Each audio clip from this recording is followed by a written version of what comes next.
Well, the first trivia question of the night: how many national championships have the Oklahoma Sooners garnered since 1950? A bunch of them, more than any team in college football.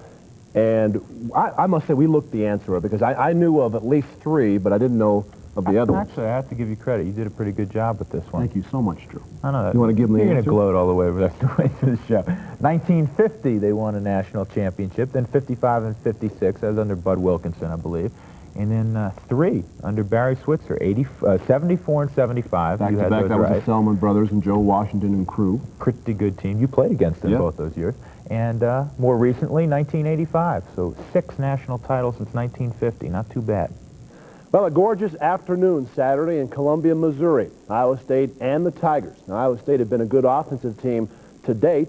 They didn't get off to a great start. Missouri, as we mentioned, jumped off to a 3-touchdown lead. And from that point on, the Cyclones closed the gap gradually and finally overtook the Tigers. Let's go back to Columbia Saturday. You can see some of the action. It was a tough week for Sooner head coach Gary Gibbs.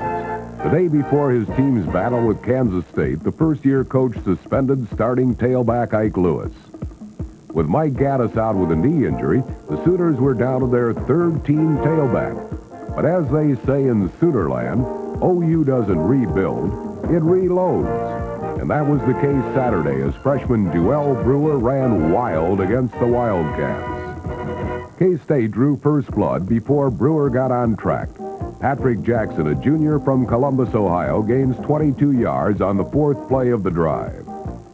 Jackson's run to the OU 25 set up David Kruger's 42-yard field goal that gave Kansas State a 3-0 lead with only 2.5 minutes expired in the first quarter.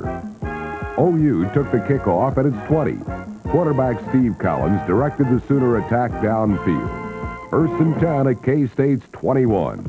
The 6'2 freshman picks up 20 yards to the Wildcat 1-yard line. 2 plays later, Brewer begins what would be a busy day, scoring the touchdown to put OU in front 7-3. Collins also had an excellent day. On the next Sooner possession on 3rd and 3, the Ennis, Texas native gets 10 yards to the OU 46. Collins rushed for 135 yards on the day. Later in the drive, OU was 2nd and goal at the Cats 1. Senior fullback Leon Perry scores, and Oklahoma had upped its lead to 14-3 with 1.5 minutes remaining in the first period. The next time the Sooners touched the football, Collins would display his fine passing ability, a weapon rarely used in the OU ground-oriented attack. On the 14th play of the drive, the Sooner quarterback connects with wide receiver Arthur Guess. The 5'11 junior from Oklahoma City scores from 20 yards out. And things were booming in Soonerland, with OU building its lead to 21-3 with 9 minutes remaining before halftime. On 2nd and 10 from the Sooner 34, Collins again finds success through the air. Senior Don Smitherman, used primarily on special teams, takes the pass and goes 41 yards to the KSU 25. 6 plays later, fullback Mike McKinley scores from 2 yards out. The Sooners had marched 97 yards in 11 plays to take a 28-3 lead with only 32 seconds remaining before halftime. In the second half, the Wildcats were again driving when a turnover would kill their scoring opportunity. Watson is sacked by Wayne Dixon, fumbles the ball, and linebacker Chris Wilson recovers. It took Oklahoma 8 plays to cover the 30 yards for the touchdown. Brewer goes the final yard for his 2nd score of the day, and Oklahoma was running away from the Wildcats 35-3 with less than a minute remaining in the 3rd quarter. 4th quarter action, the Wildcats would score the first of 2 final period touchdowns. On 2nd and goal from the Oklahoma 1, Watson keeps over right tackle, capping an 80-yard drive that took 11 plays. A successful 2-point conversion made it 35-11 Oklahoma with more than 13 minutes left in the ballgame. After a Sooner turnover, the Wildcats went back to work at the Sooner 22. On third down, Watson, a sophomore from Park Hill High School in Kansas City, connects with another sophomore, Frank Hernandez, who hails from Mission, Texas, the boyhood home of longtime Dallas Cowboy coach Tom Landry. The 22-yard touchdown pass and another successful two-point conversion closed the gap to 35-19 with 5.5 minutes remaining. But Brewer put away any hopes of a miraculous K-State comeback when he finished a 6-play, 48-yard drive, going the final 4 yards to pay dirt. The Sooners improved their record to 7-3 on the year, holding off Kansas State 42-19. Looks like the Sooners have things rolling offensively in the nick of time as they'll play the Huskers on Saturday, but they just keep plugging guys in at running back position. In this case, Dual Brewer, who was a true freshman. What a great game he had. Dave, you've been following the Sooners for a couple of decades. Does it matter who they put at tailback? I mean, they could line up 10 deep at tailback, and every one of those guys would put on an absolute fabulous performance. Yeah, they get great athletes at every position, but certainly outstanding ones at running. Very close to the end of the season, and our pick segment also arrives at the end of the season. Having a great time, isn't it? Just enjoying the heck out of this. Yes, I am. Last week, I was 4-0, and David was 3-1, though I was frightened. I was in Columbia, Missouri, and not that I root for any particular team. Are you saying you were frightened to be in Columbia? No, not at all.